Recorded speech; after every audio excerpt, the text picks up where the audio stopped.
नमस्कार साथियों, मैं दीपक कुमार यादव। आज एक ऐसी शख्सियत की जयंती है जिन्हें हम हमेशा याद करेंगे और उस शख्स का नाम है सरदार उधम सिंह।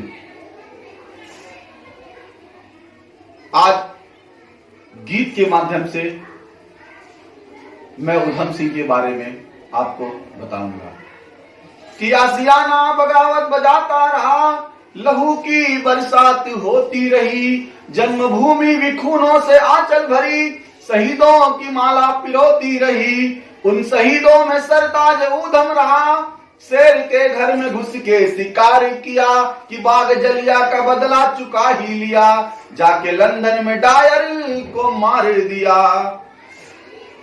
दोस्तों, एक ऐसी कहानी है उधम सिंह के पीछे। उधम सिंह जिनका जन्म 26 दिसंबर सन 1899 को हुआ। पिता का नाम सरदार तहल सिंह जम्मू और माता का नाम नारायण कौर था। और बात उस समय की है जब हमारा देश गुलाम था। गुलामी की बेड़ियों में जकड़ी हुई भारत मां कराह रही थी। देशभक्तों ने प्रण किया कि अब इस देश को आजाद कराना है। तो हुआ क्या कि कदम कदम पे जो बलिदान को दिखाता है, वतन उसी का जो वतन के काम आता है। सन 1919 में बैसाखी मेला था, बाग जलिया में भारी हुआ झमेला था। निहत्थे लोगों पे डायर गोली चलवाया है कि खून से अमृतसर की धरती को नहलाया है।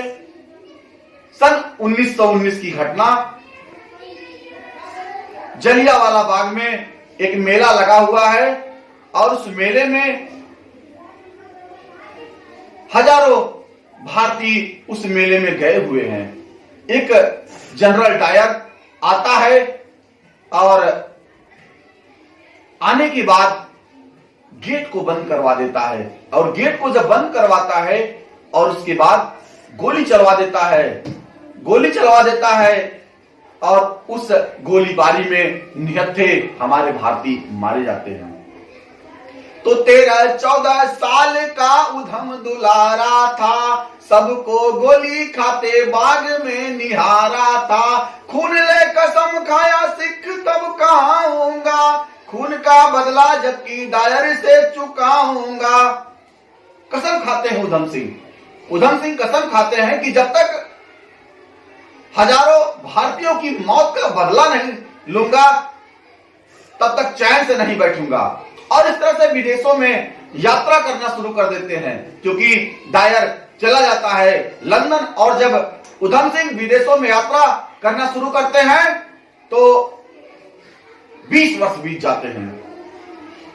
तो धीरे धीरे 20 बरस तब बीती गईले कि पहुंचे उधम सिंह लंदन सहरिया। 20 वर्ष बीत चुके हैं और लंदन शहर में उधम सिंह पहुंचते हैं और एक दिन अखबार लिए हैं। और अखबार लिए हैं तो होता क्या है कि एक दिन अखबार पर निगाह पड़ गई हो कि काकस्टन हाल में बद करिया।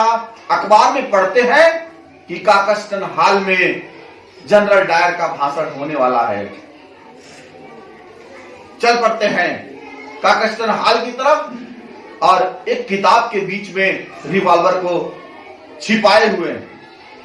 तो करिया संबोधित डायर बैठक दार में नवा से रवा चली हो भैले ना किले बई दुश्मन के परनावा से रवा चली हो भैले ना। सोचते हैं कि आज इस काकस्टन हाल में ही चल करके जनरल डायर का काम तमाम कर दूंगा। और पहुंच जाते हैं और हाल में जैसे ही डायर आता है और कहता कि मैं वही जनरल डायर हूं जिसने हिंदुस्तानियों को भून डाला था। और इतना ही सुनना था उधम सिंह करते क्या है कि जैसे डायर आया, अरे सभा के समनवा हो कि धाए धाए छूटी गोली निकला परनवा। धाय धाय की आवाज में गोली निकल पड़ती है उधम सिंह की बंदूक से और डायर के प्राण पखेरु उड़ जाते हैं। लेकिन परिणाम क्या होता है कि गिरफ्तार भइले उधम, अरे जेलावा में गईले हो, अरे 31 जुलाई 1940 के फांसी चढ़ी गईले हो। उधम सिंह को गिरफ्तार कर लिया जाता है और गिरफ्तार करके 31 जुलाई 1940 को फांसी पर चढ़ा दिया जाता है, शहीद हो जाते हैं उधम सिंह। लेकिन उधम सिंह के लिए कुछ पंक्तियां हैं कि ऐ वतन दिलावर तुझे प्रणाम, ऐ वतन दिलावर तुझे प्रणाम, सूर्य किरण और चंद्र रश्मि जब तक है तेरा नाम, ऐ वतन दिलावर तुझे प्रणाम। कि तनमन अपना वतन को समझा, तनमन अपना वतन को समझा, प्राण से प्यारा वतन को समझा, जाति धर्म से उठकर तूने किया है ऐसा काम, ऐ वतन दिलावर तुझे प्रणाम। लेकिन इस कहानी से, इस वाकये से हमें क्या शिक्षा मिलती है, इस समाज को क्या शिक्षा मिलती है?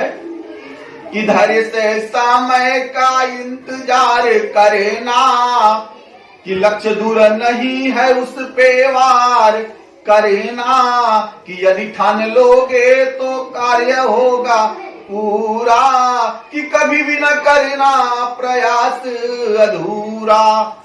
कि हमें हमेशा धैर्य के साथ समय का इंतजार करना चाहिए और इस दुनिया में कोई भी ऐसा लक्ष्य नहीं है जिसको अगर हम ठान लेंगे तो पूरा नहीं होगा, और कभी भी हमें अधूरे मन से प्रयास नहीं करना चाहिए। आज उधम सिंह की जयंती पर उनको सशक्त नमन करते हुए उनको प्रणाम करता हूं। बहुत बहुत धन्यवाद।